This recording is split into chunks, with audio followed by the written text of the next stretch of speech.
Welcome to the Lovestead. Hello, welcome back to Lady Lovestead Reads. My name is Jessica. My pronouns are she, her, and this is my July 2022 reading wrap-up.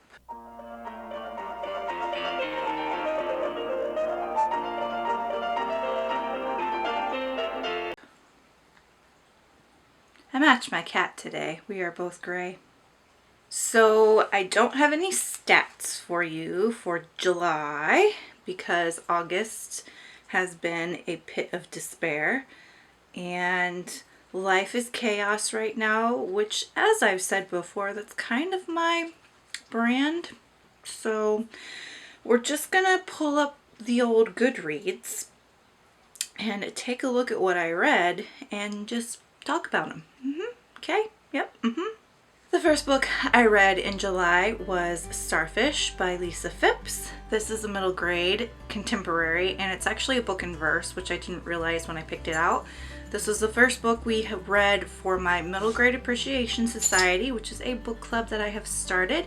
If you're interested in joining us, the link to the Discord is down below. I haven't been able to be super active on my Discord here in the month of August. Pit of despair, as I said. But hopefully things will start picking up there. So Starfish, I loved it. Absolutely loved it. I thought it was a really well done story. It's about Ellie, and she is fat. And she's a middle schooler and trying to just navigate her life as a fat girl in middle school, which I very much relate to.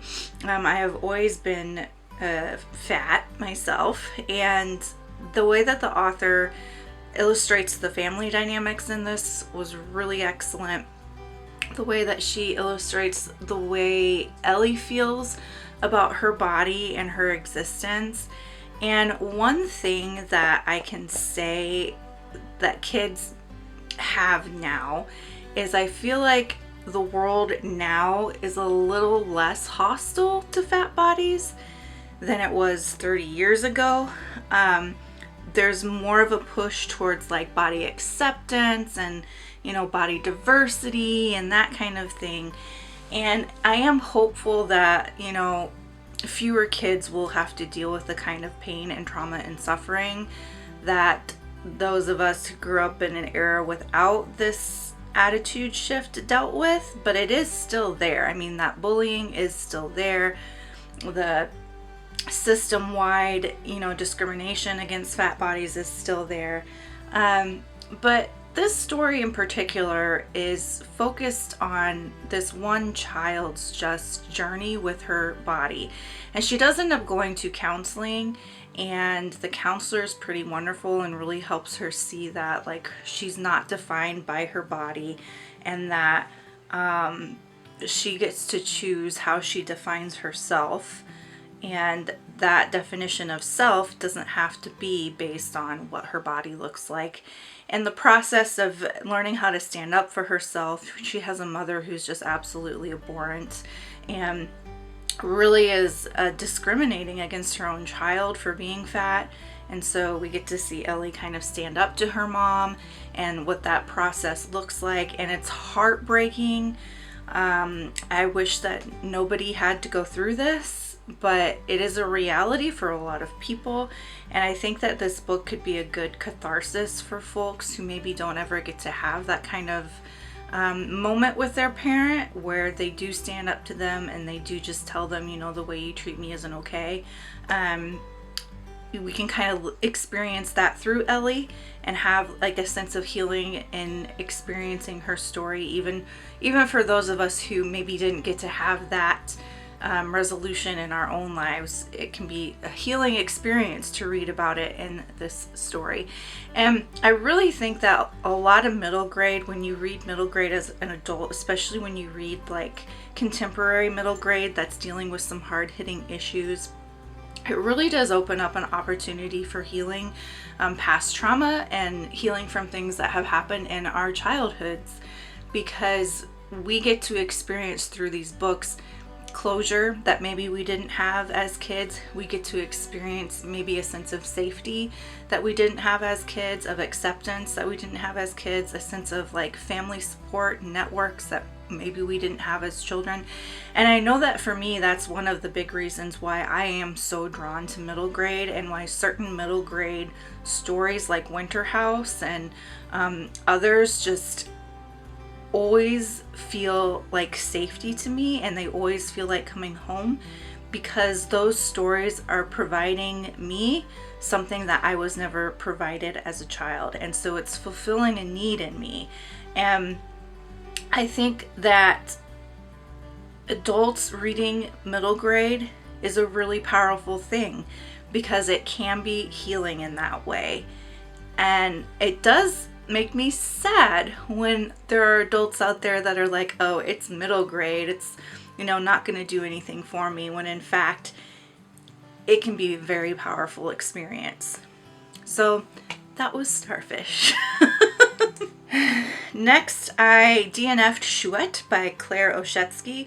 This is a literary fiction. It's got a lot of magical realism in it, and it kind of reminds me of Night Bitch by Rachel Yoder. In Chouette, the protagonist is a woman who is pregnant, and she thinks that she's pregnant with an owl baby instead of a human baby. So there's like that, a lot of discussions on like motherhood and femininity and raising kids and relationship with a spouse when you're pregnant, that kind of thing. And it was very similar in theme to Night Bitch. I did DNF it because I just wasn't in the mood. I just wasn't in the mood to spend the time reading this story. There wasn't anything particularly wrong with it. It just wasn't doing anything for me. It may be something I come back to, like if I get in a mood where I really want to read that kind of story. But yeah, I did end up DNFing it. Next was Several People Are Typing by Calvin Kosuke. I loved this book, loved it. This is a book that is written as though it is a Slack conversation. So the whole book is just one Slack conversation, which is a communication tool for people who are working in an office setting. And the company in this is a PR company. And what happens is one of the employees accidentally uploads his soul to Slack, and he's stuck in Slack and he can't get back into his body. And so the plot is that he's trying to figure out, how do I get back into my body? How do I keep my body alive while my soul is stuck in Slack? And the book really addresses a lot of themes of like hustle culture. It kind of pokes fun at hustle culture, and it's really good satire. It made me laugh out loud many, many times. I will say you do have to have a bit of technology of background. So like you've got to know a little bit of techie stuff to be able to fully appreciate this book. You have to know what Slack is and how it works, and have some experience working on a computer to be able to get all of the nuances and all of the humor that's involved. But if you do have that background, you might really like it. I thought it was absolutely hilarious, and it's one that I want to go back to and reread. Like I have found myself, even in the month since I've read it, being like, ugh, I wish I could pick that up again and just like read a bit of it for 10 minutes here or there, because it's a really fast read too. Like since it's in a Slack chat instead of a normal narrative format, it goes really quickly. One of the things that impressed me about this book was how well developed the characters were, even within that format where it's just instant messaging. And even within that instant messaging format, we were able to really get a good sense of who these people are and to see some growth in their characters over the course of the novel. So I loved this book. I think that it's going to have a kind of a niche audience that it will appeal to the most, but maybe that's you. I don't know. Give it a try. Next, I read Volume 1 of Heartstopper by Alice Oseman. This is a graphic novel, and it's basically about two high school boys who fall in love. And that's it. Next, I read Gothikana by Rue Nix, and this is for the Full Moon Book Club, which is hosted by Janet Agaton. And this was terrible. I had high hopes going in because it had all of those like buzzwords that I really liked. So it was like a dark academia romance. It was an isolated setting. This character, she has like psychic abilities basically, and she gets accepted into this school, and the school is like set in the mountains, and it's a very isolated setting, and like she's there on a scholarship or whatever, and she ends up developing like a crush on one of the teachers there, and he's like mysterious and like dark and brooding and all of that. And the writing was just like bad. Bad, bad, bad, bad, bad. Worse than a Wattpad story. Bad. Like there were spelling errors and like sentences that didn't make any sense. The romance wasn't great. It wasn't believable. The smut scenes were like bleh, like so bad. It was repetitive. The plot built to something and then kind of fizzled out, kind of weird. And the only thing that I did actually enjoy was the atmosphere. I felt like the atmosphere was really fun. That setting in the isolated mountain school. The school is like very gothic and like, you know, it's an old castle that the school is built into. And so the setting I enjoyed. But everything else was just awful. Like awful. After that, I needed a palate cleanser, so I read Heartstoppers Volume 2, which again is about two high school boys who fall in love. In Volume 2, I think in Volume 2, is the one where they take a school field trip to Paris. And it's so cute, and they're like figuring out how to come out to their friends and their family and that kind of thing. And it's just such a sweet story. Next, I read Survive the Night by Riley Sager. This was a buddy read that I read with my friend Angel at Reading Past Bedtime, and we read this for Summerween. Summerween is hosted by Liv at Olivia Reads a Latte and Gabby at Gabby Reads, and the goal of Summerween is to read spooky books for a week. So we buddy read Survive the Night. This is a thriller. It's set in the 90s, and it's about a woman who has basically hallucinations. She has hallucinations, and her roommate has been murdered, and she's feeling really awful about it. So she's going to get a ride home, and she's dropping out of college. She's getting a ride home from college, and she posts an ad on an ad board for a ride, and this guy answers. So she's going home across the country in a car with this man she barely knows, and she suspects that he might be the person who killed her roommate. I had fun reading this book. I feel torn about the book though, because it was really enjoyable, but Riley Sager used mental illness as a plot device, and I'm generally not okay with that, but the way that he used it in this book made the book interesting, because she would have these hallucinations and you'd be like, okay, is this really happening or is this all in her head? So it added to the tension, and it made the story like unique and interesting. And I enjoyed it, but at the same time, I'm like, is it right that I enjoyed that? Is it morally correct that I enjoyed that? Or, you know, am I participating in an oppressive system here by saying like, I enjoyed the mental health as a plot device in this book? I don't really know. So it puts a damper on things. Yes, it does. I'd love to know your thoughts on this issue with Survive the Night, with the mental illness as a plot device. Like, if you enjoyed it. I mean, maybe some of you just really disliked it too, but if you enjoyed it and you are also struggling with that it's mental health as a plot device, like, let's talk about it down below and see if we can make some sense of it. Okay? Next, I DNF to The Turnout by Megan Abbott. This is also a thriller, and it's about a ballet school where there's like a fire and they need to refurbish an area of the school after the fire and rebuild it. And so they hire this construction worker, and he like stirs things up, basically. I DNF'd it.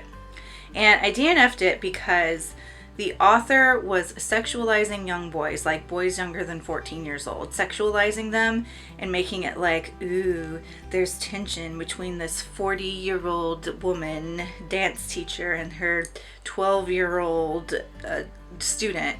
And like, bleh, It was giving me the ick, like so bad, so bad. Like it was disgusting. It was disgusting the way that the boy was sexualized, and I couldn't get past it because there wasn't anything else in the book that made it worth continuing. You know what I mean? There wasn't anything else that was like so good I wanted to continue past that really problematic issue. So I DNF'd it, and I will not be reading anything else by Megan Abbott because like that's not okay. And you know, if it was a male author doing that to a female character, like a female child, sexualizing a female child that way, that author would be canceled so fast.